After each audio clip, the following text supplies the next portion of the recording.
Ladies and gentlemen, today was a Spanish Super Cup final. Real Madrid, Barcelona, El Clásico, Hans Flick, Xabi Alonso. A chance for Xabi Alonso to win his first trophy as a Real Madrid coach. If you guys do enjoy the video, leave a like, subscribe. I'll catch you next time. Peace. Spanish Super Cup final, El Clásico.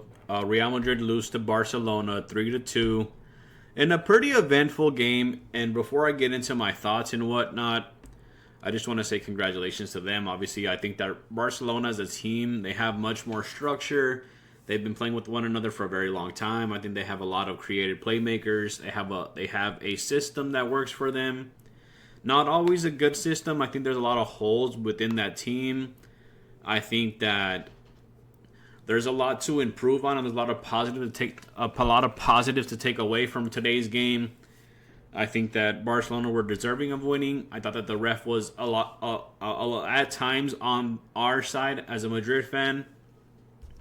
There was a lot of fouls. I thought that there was a lot of fouls on Carreras that weren't called. I think that he was fouled maybe like 10 to 12 times during that game, and there was no cards given out. But I mean, that's fine. I thought there was a lot of like ticky-tack fouls within our defensive end.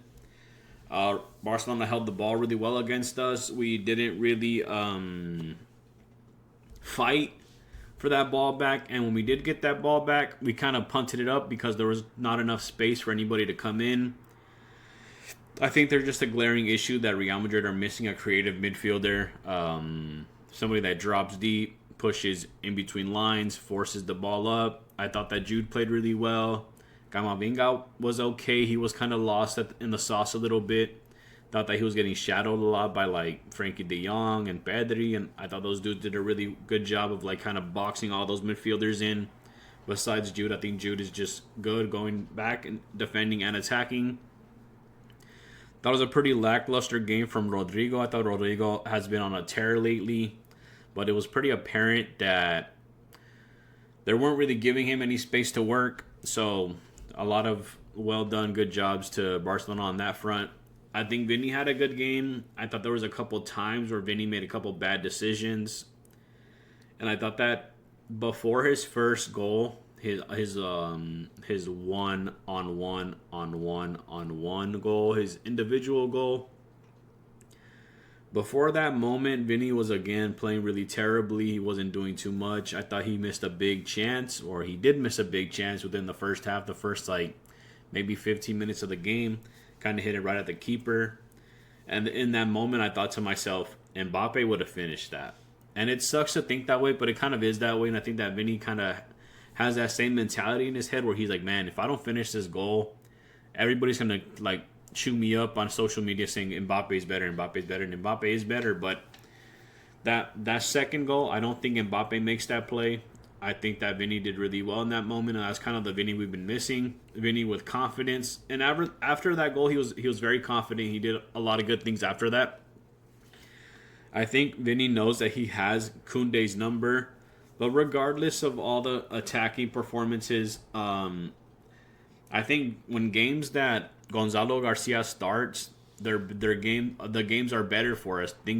Things happen. Space gets created for those type of guys to make plays. Obviously, Rodrigo was on the other side, didn't get too much play on that side. I think Valverde was one of those dudes that you could just tell was exhausted. I think that Dean shouldn't have been playing. I think we're missing Rudiger, missing Militao. Rudiger, obviously, you could tell from last game against Atletico that he just wasn't fit. That was a big blow for us. I think Dean was honestly pretty bad. There was a couple bad giveaways. A lot of the times that Real Madrid had moments of success, they also had moments of turmoil when they were giving the ball back in stupid positions. One of the goals, I believe, was from a giveaway from Jude or Camavinga, where they were just trying to play it back and nobody's there, and they're just a Barcelona player standing there by himself with the ball. And then they just kind of... What I like about Barca is they have a 3-on-2 counterattack, and they distribute the ball exactly where it needs to go. They know exactly where it needs to be played.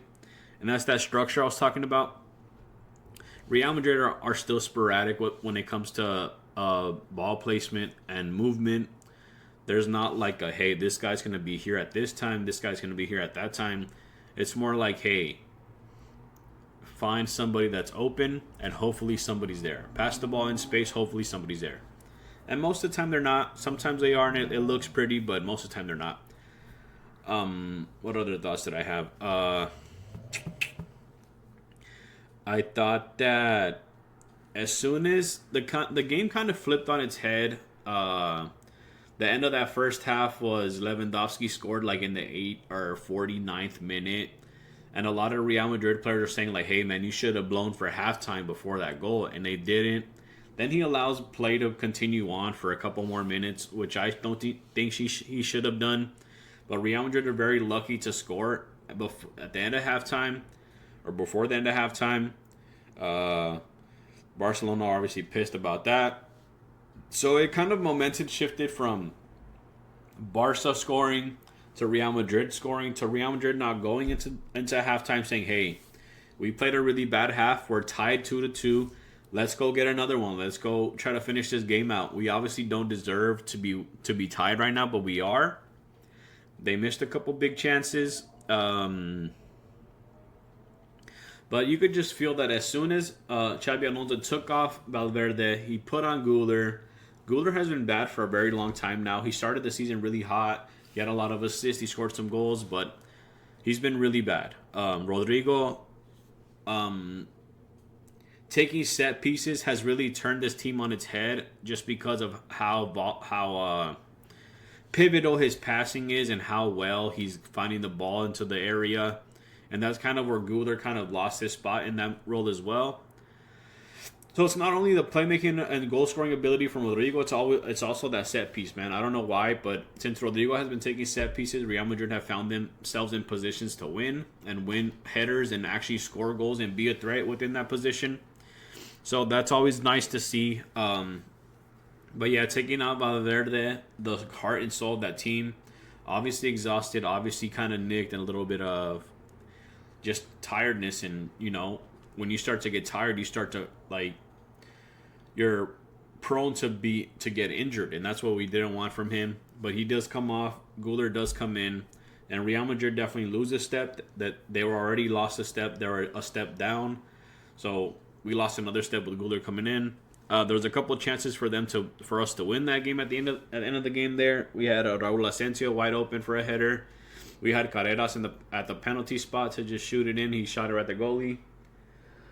Other than that, though, I mean, Barcelona deserved to win. I think Xabi Alonso still deserves to kind of be in that position that he's in to be a coach for Real Madrid. He's not super hot right now. 20 games won out of 27, 74 win percentage. Not bad in my eyes. I think that a lot of people are just unhappy with how the players are playing. And then, like I said, I think a lot of Real Madrid fans are saying, like, hey, man, this Valverde for a Güler sub was just awful. But then again, you have a coach on the other side with Hans Flick, and he's just been so good. He's been just, you just knew that when Barcelona gets a good coach, they win games, they do things, they win trophies, they compete. It's just like, at times, they were spending money on a lot of big players that weren't performing. They had not great coaches. I think they had, like, you know, they did well with Luis Enrique, Pep Guardiola, obviously. Then they had Ernesto Valverde, but he was pretty good, not a bad coach. But then they just kept kind of going for different types of coaches, and it just wasn't working. And Hans Flick just has this structure that works really well. He's just a dominant coach. He knows what he's doing. He knows what he has on the pitch. He knows what he wants, and it just makes sense for him. And the players buy into him because obviously, like it shows right here, right? 8 finals, 8 trophies. Dude doesn't lose in the final. Kind of like Zinedine Zidane. So his players believe in him. They do exactly what he says. And Real Madrid, not that they don't believe in Xabi Alonso, they just know that when your coach is under pressure, everybody's under pressure. Everybody's being looked at super closely, right? So a lot of added pressure to that Real Madrid team. I thought Carreras played a really good game. This is the shot I was talking about, end of the game. Penalty spot, nice dummy by Tchouaméni. This thing is super loud. And it kind of goes straight to the keeper. It was unfortunate, man. I thought there was opportunities to win that game. I think there was That Vinny chance in the first half should have been taken care of. It should have been a goal. Obviously wasn't. I thought that Gonzalo Garcia had a chance in the first half. He took a bad touch, had to finish, had to take a shot from a very bad and unadvantageous position. Made a really easy save for the keeper, so no real test there. It just kind of sucked that you're like, man, if Mbappe was in those positions, he scores those goals, but he wasn't out there. He's been injured. I don't know what his injury is. I think it was a knee problem, right? And he just hasn't been out there. I think it's good to see that Mbappe went out and a lot of players stepped up. So him being out forced a lot of people to come in and shine for a little bit. And it's just ironic for Rodrigo and Gonzalo Garcia to come in, save Xabi Alonso's job, and make the team look a little bit better, make the team a little bit prettier. I think they're just missing that box presence. I think there's a world where Vinny gets benched, comes in as a super sub, then you have Mbappe, Gonzalo, and Rodrigo, like I've been asking for a very long time. I think that Valverde obviously should be playing no matter what. Not the best midfielder, but he is such a great attacker, and he's so good at playing offense and defense, so he could pretty much plug and play anywhere. Jude Bellingham has to be out there. I think Camavinga, when he is healthy, when he is playing, he does play really well. He just needs space, and at times to be a little bit faster. But I think those three dudes, or those four guys, so I think Gonzalo should always start, Mbappe should always start, and Rodrigo should always start. And then it would be Camavinga, Valverde, and Jude. And then I think for right now, because our defense is really bad, I think that it's always Carreras, it's always Raul Asensio for now, and then it's, I don't know, Rudiger if he's healthy. Alaba came back today. I don't know how he's doing, but it should always be Militao, but Militao's obviously hurt, and it's really hard when your defense is always kind of switching up, and not everybody has an identity. I think Raul Asensio on that right back position, or even Valverde at that right back position, does really well. Dani Carvajal injured, Trent Alexander-Arnold injured, but I mean, Real Madrid has a lot of things to figure out right now. They're not the best team in the world. They're obviously not. They're competitive, but they're not at that level quite yet. Hopefully they figure it out. I hope Xabi Alonso doesn't get sacked. I think that he is a good coach. He just needs more time. He needs more players that buy into his message, and they're not there yet. But if you guys did enjoy the video, leave a like, subscribe. I'll catch you next time. Peace.